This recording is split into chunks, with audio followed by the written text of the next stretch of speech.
জীবনে যাই কিছু করেন বা না করেন, সৎ এবং হনেস্ট পার্টিসিপল লোকদের সাথে মিশবেন।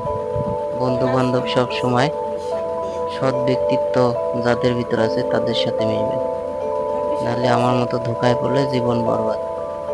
এক মির্জাফর বন্ধু ছিল, কিশোর কুমার দাস। 28,000 টাকায় 2.5 লক্ষ টাকা নেওয়ার পরেও জীবনটা বরবাদের মতো করছে। এই জন্য সবসময়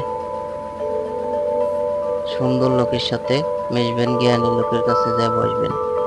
এতে আপনার এবং পরবর্তী প্রজন্ম ভালো থাকবে। আর সবসময় মির্জাফর থেকে দূরে থাকার চেষ্টা করবেন।